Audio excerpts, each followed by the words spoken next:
మన ప్రభువును రక్షకుడైన యేసు క్రీస్తు అతి శ్రేష్టమైన నామాన్ని బట్టి ఈ ఉదయకాల హోసన్న దైవ సందేశాలు అనే కార్యక్రమం వింటున్న దేవుని బిడ్డలైన మీకు శుభం కలుగునగాక. ఈ శుభవేళ ప్రభువు పెరడ మిమ్మల్ని అభినందిస్తూ ఆశీర్వదిస్తున్నాను. కృపగలిగిన దేవుడు ఈ నూతన సంవత్సరంలో ప్రవేశపెట్టి అనుదినము కృప, ఆయన ఆలోచన, ఆయన చేతినడలో మనం నడిపిస్తూ ఉంటే నిండు మనస్థాయికి మనం కృతజ్ఞత చెప్పాల్సిన బాధ్యత, భారం కలిగిన వారు. అట్టి దేవుడు మనకు దేవుడైనందుకు నిండు మనసుతో ఆయనకు మహిమ ఆరోపిస్తాం.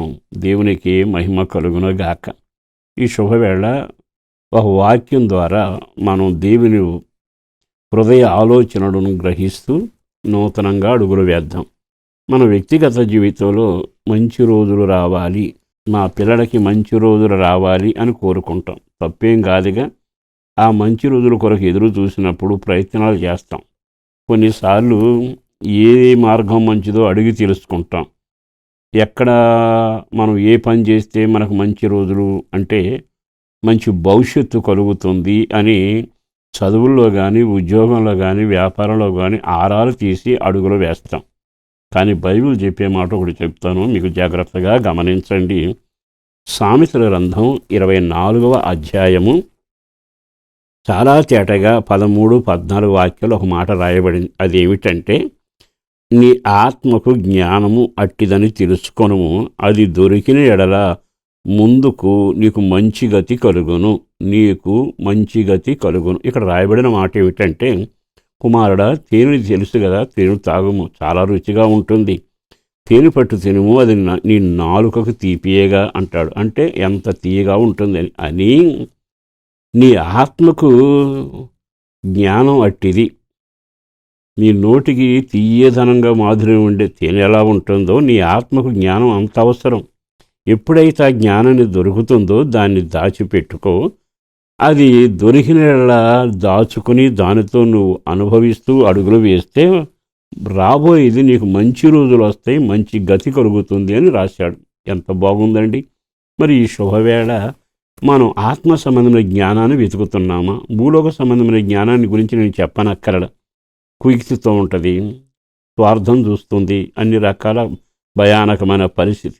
కొన్నిసార్లు మన జ్ఞానం ఎంతవరకు పనికొస్తుందంటే, అప్పులు చేసి తినేసి అగ్గుపట్టండి, 100 అబద్ధాలాడి పెళ్లి చేయండి, ఇట్లా ఉపయోగపడతాయి.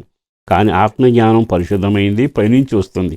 ఎప్పుడైతే దేవుని యొక్క జ్ఞానం వాక్యం ద్వారా పొందుతామో అది నువ్వు దాచిపెట్టుకుంటే ఆ జ్ఞానం నిన్ను ఉన్నతమైన అనుభవానికి నడిపిస్తుందట.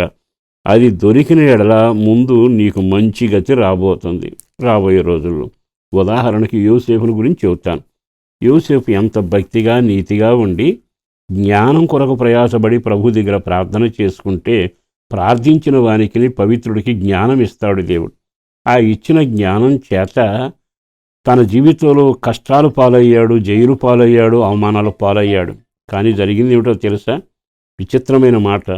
ఆ తర్వాత తనకున్న జ్ఞానము చేత రాజుగారికి కలకు అర్థం చెప్పాడు. వెనువెంటనే అక్కడి నుంచి రాజాస్థానంలోకి వెళ్ళి రాజుగారు పక్కన సింహాసనం మీద కూర్చుండే రోజు వచ్చింది అతగాడికి. మీరు ఎరిగిన సత్యమేగా. నేను మరలా చెబుతున్నాను, ఈ విషయంలో నీకు ముందు గతి రావాలి అనుకుంటే, అంటే ముందు మంచి గతి రావాలనుకుంటే, నీకు మంచి రోజులు రావాలి అనుకుంటే జ్ఞానమే శరణం. అది యేసును గురించిన జ్ఞానం, పరిశుద్ధతను గురించిన జ్ఞానం, మనల్ని మనం కాపాడుకునే జ్ఞానం. మనం ఒక రకంగా అపవిత్రమైన జీవితం జీవించకుండా ప్రతిష్ట కలిగి జీవించే ఆ జ్ఞానం కలిగితే ఎంత బాగుంటుంది. ఇక్కడ రాసిన మాట, అది దొరికిన ఎడల, అబ్బా ఎంత చక్కని మాట. ఆ జ్ఞానం సంపాదించుకుంటే ఇక ముందు రోజుల్లో నీకు మంచి గతే ఉంటుందిగా, మంచి రోజులే ఉంటాయిగా అంటాడు ఇతను. మరి ఈ కీర్తనాకారుడు రాసిన కీర్తన చూశాక సామెతలు బట్టి మన జ్ఞానోదయం కలిగి ఎప్పుడైతే దేవుని దగ్గర మనం జ్ఞానం పొంది ప్రార్థనాపూర్వకంగా పరిశుద్ధ ద్వారా పొందుతామో ఆ తర్వాత ఆ జ్ఞానం నిన్ను కుంటివాడినైతే లేపి నిలబెడుతుంది, నువ్వు అనామకుడు అయితే ఘనుడు చేస్తుంది, నిరాకరించిన వాడివైతే ఏలేటట్టుగా చేస్తుంది, అనేకులు నిన్ను నియంత్రించుకున్న నీ సలహా కోసం నీ దగ్గరకు వచ్చే రోజులు చేస్తుంది జ్ఞానమే. మరి ఈ రోజున లోకానికి జ్ఞానం ఎవరు? ఆయన అన్న జ్ఞానాధారము నేనే అంటూ యేసు చెప్పాడుగా. ఈ శుభవేళ ఈ మాటలు విన్నాకైనా ఆ మార్గాన నడవండి, మీకు మంచి రోజులు కలుగునగాక. పరిశుద్ధుడును ప్రేమాముడైన ప్రభు వందనాలయ.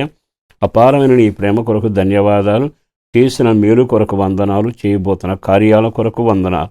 కుటుంబ సభ్యులందరి కొరకు ప్రార్థన చేస్తున్నాను. వాళ్ళ క్షేమం కలగాలి, ఆరోగ్యం కలగాలి.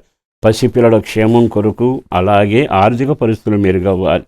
చేస్తున్న ఉద్యోగమైనా, వ్యాపారమైనా, చేతి పనైనా, కూలి పనైనా, అది ఏ పనైనా దీవెనకరంగా ఇంటికేమో రక్షణ కలగాలి, అందరికీ ఐక్యత కలగాలి, వాళ్ళ ఆలోచనలు సఫలీకృతం కావాలి.